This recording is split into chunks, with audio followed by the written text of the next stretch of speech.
Ahojte, Lido rodina. Nachádzame sa na Dome športu, v športovej hale, kde sme aktuálne absolvovali tréningovú jednotku, štvrtkovú.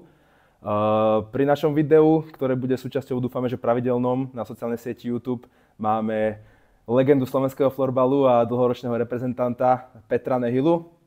Peťo, vítaj. Ďakujem. Na úvod by som sa ťa opýtal nejakú takú všeobecnú otázku základnú, a to, ako by si sa opísal takými 3 všeobecnými slovami najlepšie? Myslím, že keď to má byť spojené s florbalom, tak určite vytrvalý, určite veľmi súťaživý a si môžeme povedať aj pozitívny. Áno, sú to vlastnosti, ktoré by mal oplývať každý jeden florbalista, pokiaľ by chcel byť úspešný. A v tomto kontexte by ma možno zaujímalo, že čo by si robil, keby nie si florbalista? Rozmýšľal si niekedy nad tým?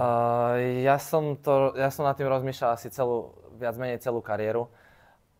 Určite by som hral futbal. Ten futbal som hral, ja neviem, do nejakých 16 rokov. Takže viackrát počas kariéry mi napadlo, že či som náhodou nemohol ostať pri futbale, ale to je taká otázka, na ktorú si nikdy neodpoviem. A prečo si sa nakoniec rozhodol práve pre florbal? Ťažko povedať, asi pretože som dával viac gólov. Dobrá odpoveď. A spomínaš sa aj na svoje začiatky, že kto ťa k tomu florbalu nejako priviedol, alebo kto bol nejaký tvoj prvý impuls, ktorá osobnosť k tomu, aby si teda chytil ten zápal pre ten florbal? Tak úplne prvýkrát to bol môj učiteľ na gymnáziu v Lipanoch, pán učiteľ Laš. Takže dúfam, že aj k nemu sa dostane toto video, aby vedel, že si pamätám. A pamätáš si svoj úplne prvý zápas, ktorý si kedy odohral?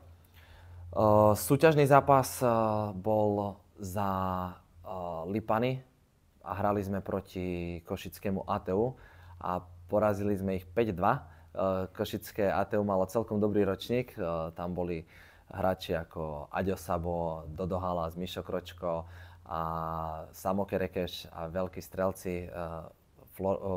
veľkí budúci strelci florbalu.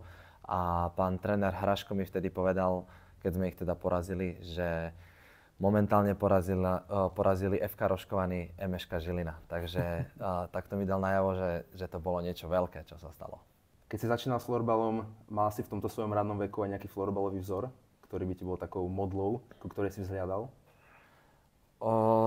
Asi ani moc nie. Myslím, že vo futbale to bolo oveľa výraznejšie, ale tuším, že Kim Nilsson tam bol v nejakom 2012 celkom odskočený, takže asi on bol nejaký kvázi vzor, ale nedá sa to nazvať, že úplne som k nemu nejak extra zhliadal. A pokiaľ vyjmeme florbal a ostaneme napríklad pri tom futbale, taký všeobecný športový vzor bol tvoj kto? Určite najobľúbenejší športovec je Messi a ani nie tak FC Barcelona ako práve Messi. Takže bol som fanúšik FC Barcelona hlavne kvôli Messimu. OK, teraz by som sa presunul k tvojmu športovému pôsobeniu, keďže tvoja kariéra je maximálne bohatá na kluby, ktoré si vystriedal. A zda takým najlákavejším pôsobiskom bolo pôsobenie v Čechách, kde si pôsobil aj v najvyššej českej súťaži. Ako si spomínaš na toto pôsobenie? V Česku, ja si na to spomínam úplne na začiatku, keď som bol v Prahe v Tatrane, tak to bolo extrémne ťažké. Bol to šport, ktorý som dovtedy ani nepoznal, takže hral som rovnaký šport, ale bolo to niečo úplne iné. A bolo to strašne ťažké. Prvýkrát v živote som v podstate nedával góly každý zápas a neprihrával každý zápas na góly, takže pre mňa bolo toto najťažšie, že som nebol ten faktor, ktorý má nejak rozhodovať zápas, ale bol som jeden hráč z 20 úplne bežný. Takže to bolo pre mňa veľmi ťažké. Krem Tataran Šešovice, pražského superligového tímu, elitného, si pôsobil aj v drese Panthers Otrokovice. Keď máš porovnať tieto dve skúsenosti, aký najväčší rozdiel by si našiel v tomto pôsobení v svojom? Ja by som povedal, že najväčší rozdiel bol v tom, že aj ja som už bol iný. Bol som iný hráč, hral som v tom Česku dlhšie, adaptoval som sa nejak. To tiež akože trvalo, nebolo to za rok, bolo to, ja neviem, za 3. Takže toto bol asi najväčší rozdiel, že v Otrokoviciach som už hral ako stabilný člen, môžeme povedať, prvých 2 formácií, čo v Prahe určite nebolo. Takže asi toto bol najväčší rozdiel a samozrejme asi oveľa radšej spomínam na Panthers Otrokovice. Dobre, presunul by som sa teraz v tvojej reprezentačnej kariére, ktorá je naozaj fascinujúca a bohatá. Vedel by si takto v rýchlosti približiť divákom nejaký tvoj najpamätnejší moment z reprezentačných skúseností, zo zrazov alebo z majstrovstiev sveta z kvalifikácií? Ťažko povedať. Možno to bol zápas proti Švédom, rok 2016. Dostali sme 21, teda 20 ku 1 a bola plná hala, bolo asi 2000 ľudí v Nitre. Takže toto bol veľmi pamätný moment, aj keď nie úplne pozitívny. Teraz by som ti ukázal jednu fotografiu, ktorú sme našli v historických archívoch Slovenského zväzu florbalu. Ak sa môžeš pozrieť si na nej ty, ešte za mladá s bujarým három. Vedľa teba je mladík Martin Kubovič a vtedajší tréner slovenskej reprezentácie Jan Purc. Vyzerá to ako tlačová konferencia Slovenského rozhlasu a televízie. Malo by to byť z roku 2016. Tak pamätáš si na tieto svoje mediálne skúsenosti? Pamätám si, že som sa pýtal, či môžem mať šiltovku na hlave, lebo tie vlasy boli fakt hrozné.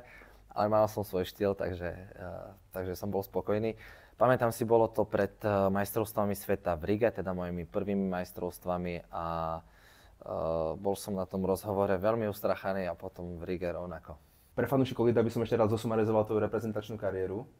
Vedel by si im približiť, že aké sú tvoje skúsenosti, čo sa týka finálnych turnajov, čo sa týka kvalifikačných turnajov a všeobecne, koľko máš za sebou vrcholových podujatí v drese s dvojkrížom na hrudi? V juniorskej reprezentácii som bol teda na jedných majstrovstvách sveta.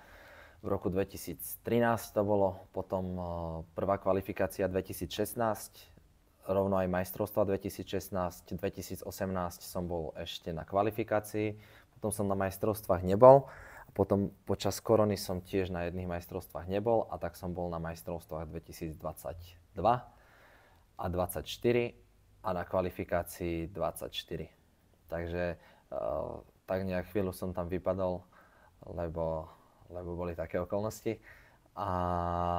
Ale myslím si, že môžem byť hrdý na to, že som sa tam vrátil. Úplne sa to nestáva, že niekto, keď už opustí tú reprezentáciu, aby sa tam ešte vrátil, ja neviem, po 4 rokoch alebo tak. Takže si myslím, že v tomto som celkom unikát. OK, z reprezentačných vôd by som sa teraz presunul do námornických vôd Eškaly, do prírodovej z Bratislava. Do nášho klubu si prišiel pred 3 sezónami. Ako sa tento prestup zrodil? Pretože žiadne väzby na Lido si prakticky nemal a zrazu z ničoho nič tvoje kroky z českej Superligy, následne prvej ligy, putovali medzi námorníkov do červeno-modrých farieb. Ako sa to zrodilo? Tak ja som už nejakých chalanov poznal, ako je Paťo Pavlíkovič, ako je Gabo Mesároš, ako je Dano Dobrovodský, Palo Veninger a podobne.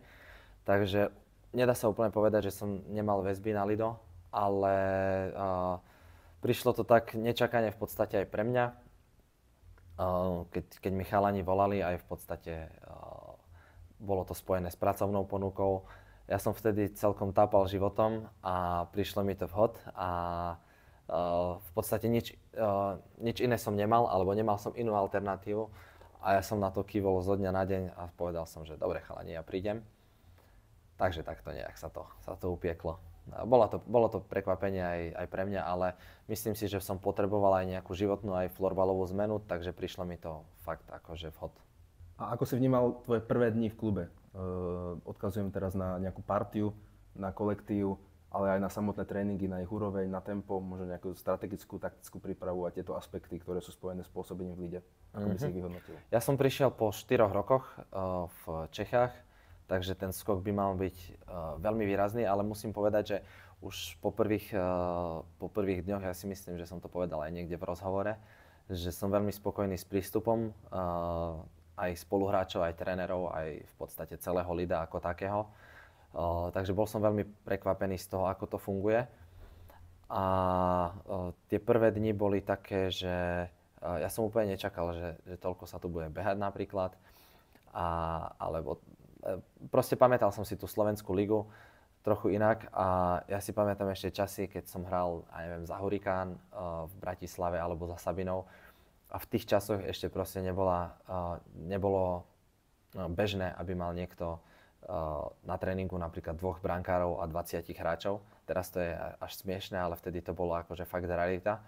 A myslím, že za tie 3 roky, ktoré trénujem v Lide, sa to nestalo ani raz, aby neboli 2 brankári a 20 hráčov. Alebo teda minimálne 16 hráčov.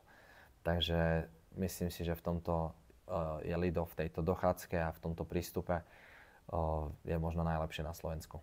A ktorý moment z tvojho pôsobenia v Lide ti tak najviac utkvel v pamäti a považuješ za najvýznamnejší v rámci tvojho pôsobenia v Lide? Určite ten prvý titul. ešte aby som to divákom priblížil, ja som úplne nečakal, že vyhráme titul hneď prvú sezónu. Žilina tam bola v celkom dobrej forme, plus Florko tam bolo v dobrej forme a do toho takisto Tsunami, aj keď tí nemali úplne celú sezónu tú dobrú formu, ale v play-off ich to celkom zasiahlo. Takže úplne som nečakal, že to bude ten titul a myslím si, že možno aj preto sme to vtedy vyhrali, že sme to úplne, nehovorím, že nečakali, vedeli sme, že na to máme, ale boli sme veľmi pokorní celú sezónu, celé play-off a vyhrali sme to z 3. miesta po základnej časti, čo je tiež akože, neboli sme úplne top favorit, takže to si myslím, že je úplne, že najviac mi to utkvie v pamäti, že sme vyhrali ten titul a tie spomienky na to sú úžasné. Pokiaľ ide o nejaké tvoje individuálne, osobné alebo aj tímové ciele, či už krátkodobé alebo dlhodobé, vedel by si fanúšikom približiť, ako máš nastavený mindset momentálne, že čo je tvoj goal na najbližšie roky, respektíve môžem si to rozdeliť, že na najbližší rok, 2 a potom do budúcna na nejakú dlhšiu dobu? Tak akurát som tu nedávno hovoril o pokore, takže si myslím, že veľmi pokorne, ale máme tie úplne najvyššie ciele, aj osobné v podstate. Už keď sme boli, alebo teda v podstate môžem to hovoriť aj za Lido, aj za mňa, to sa v podstate nevylučuje, že keď sme už boli na tom vrchole, tak ťažko sa tam hľadajú nejaké iné ciele ako tie najvyššie. Aj individuálne, aj tímovo. Vrátim sa ešte k tej Lido kabíne, ktorú som načrtol v jednej z prvých otázok, pokiaľ ide o tému tvojho pôsobenia v Eška Lido.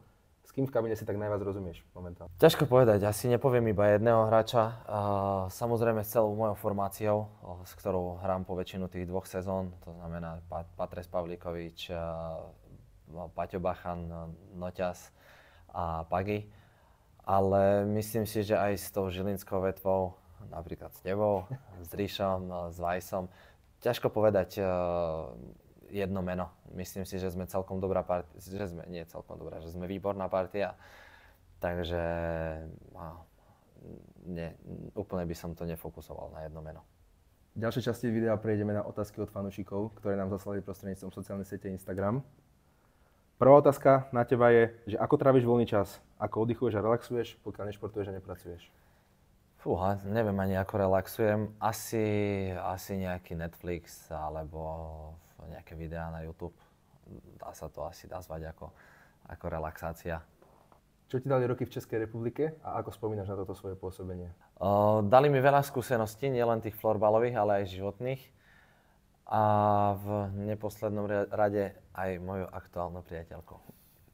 Máš nejaký predzápasový rituál? Neviem, či úplne rituál, ale pred každou zápasom musím mať kávu a keď si niečo zabudnem, ako potítko alebo podtrenky alebo ja neviem, ponožky, tak som z toho veľmi nešťastný a som dosť rozhodený, ale vyloženie nejaký rituál, aby som niečo vyhodil a otočil sa 3-krát, to úplne nemám.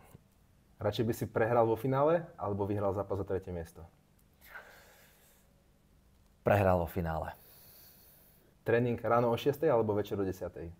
Ráno o 6. každopádne. Prečo už neučíš na prírodovedeckej fakulte?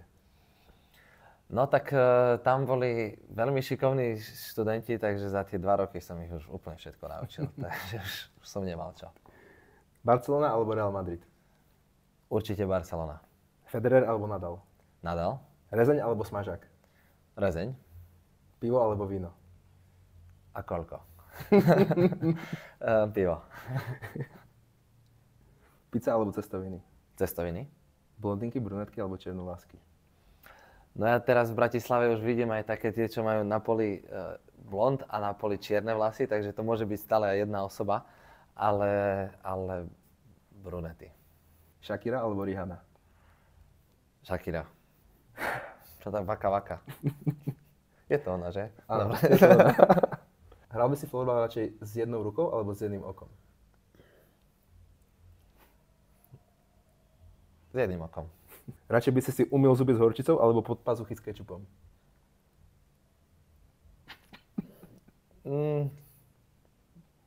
Pazuchy s kečupom. Ja som si to akurát predstavoval, takže... Pán Gurmán. Radšej by si bojoval s kačicou o veľkosti koňa alebo so 100 koňmi veľkosti kačice? No a si myslím, že tých koníkov by som zvládol aj z toho v pohode. Aký je tvoj bežný tréningový týždeň? Tak úplne bežný je pondelok, máme tréning aj s posilňovňou, to znamená, že hodina posilňovňa a hodina florbalový tréning. Utorok máme hodinu a pol florbalový tréning, v stredu chodím do posilky, to je nejakých 40 minút. Štvrtok máme predzápasový tréning, piatok si väčšinou pred zápasom dávam jogu, lebo som poskracovaný z každej strany, takže to vyzerá tak nejak krkolomne, ale volá sa to joga. A v sobotu zápas, v nedeľu podľa toho, koľko mám energie, koľko som ten zápas hral, ale niekedy si idem zahrať tenis, niekedy si idem ešte zabehať nejak zľahka, takže väčšinou aktívna regenerácia, ale nie je to úplne pravidlo. Dobre, Peťo, ďakujem za tvoj čas, za tvoje pútavé odpovede. Veríme, že fanúšikovia Lida si prídu na svoje. Ďakujem ešte raz a my sa dúfam vidíme pri ďalšom dieli s novým prekvapivým hosťom. Čaute.